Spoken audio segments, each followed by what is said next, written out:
నంద్యాల ఆశా వర్కర్లకు చట్టపరమైన సౌకర్యాలు కల్పించడంలోని పాలకులు వైఫల్యం చెందారని, కనీస వేతనాలు చెల్లించడం లేదని, తక్షణమే కేంద్ర రాష్ట్ర ప్రభుత్వాలు ఆశాలకు కనీస వేతనాలు చెల్లించాలని AP ASHA workers union CITU రాష్ట్ర ప్రధాన కార్యదర్శి ధనలక్ష్మి డిమాండ్ చేశారు. సోమవారం నంద్యాల ఎన్జీఓ కాలనీలోని నేషనల్ పీజీ కళాశాలలో ఏపీ ఆశా వర్కర్స్ యూనియన్ జిల్లా 2వ మహాసభకు జిల్లా అధ్యక్షురాలు నాగమణి, జిల్లా ఉపాధ్యక్షులు శివమ్మ, జిల్లా ప్రధాన కార్యదర్శి రమణకుమారి తదితరులు పాల్గొన్నారు.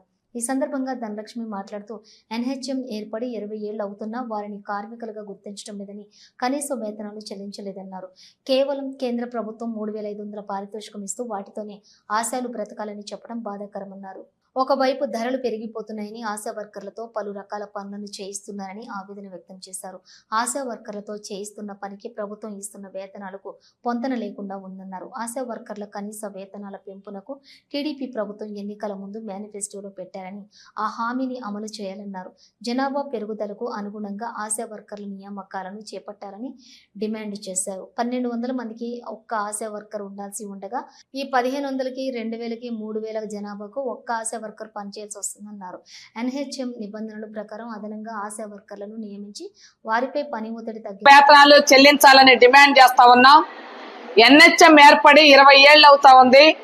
ఈ రోజుకి ఆశా వర్కర్ని కార్మికులుగా గుర్తించే దాంట్లో, కనీస వేతనాలు చెల్లించే దాంట్లో, చట్టబద్ధమైన సౌకర్యాలు కల్పించే దాంట్లో ప్రభుత్వాలు నిర్లక్ష్యంగా వ్యవహరిస్తా ఉన్నాయి.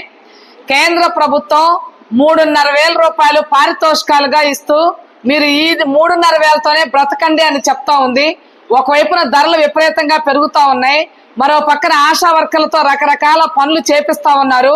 ఈరోజు ఆశా వర్కర్లు చేస్తున్న పనికి, ప్రభుత్వం ఇస్తున్నటువంటి జీతానికి, పెరుగుతున్నటువంటి ధరలకి పొంతన లేకుండా ఉంది. తెలుగుదేశం పార్టీ ఎన్నికలకు ముందు ఆశా వర్కర్లకి కనీస వేతనాలు చెల్లిస్తామని మేనిఫెస్టోలో పెట్టారు.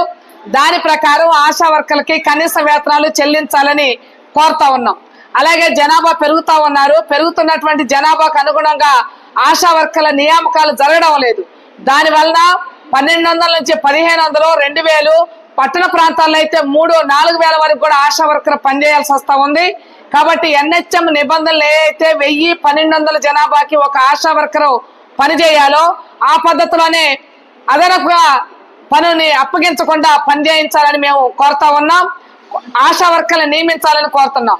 అలాగే ఈరోజు ఆశా వర్కర్లకి సంబంధం లేని అనేక రకాలైన పనులు ఈరోజు ప్రభుత్వం చేపిస్తా ఉంది. వెల్నెస్ సెంటర్లు తాళాలు తీయించే పని, సెంటర్లు క్లీన్ చేసే పని, అట్లాగే వ్యాక్సిన్ క్యారియర్లు మోసే పని, అట్లాగే టీబీ పేషెంట్లకు సంబంధించి కళ్ళ పరీక్ష తీసుకెళ్లి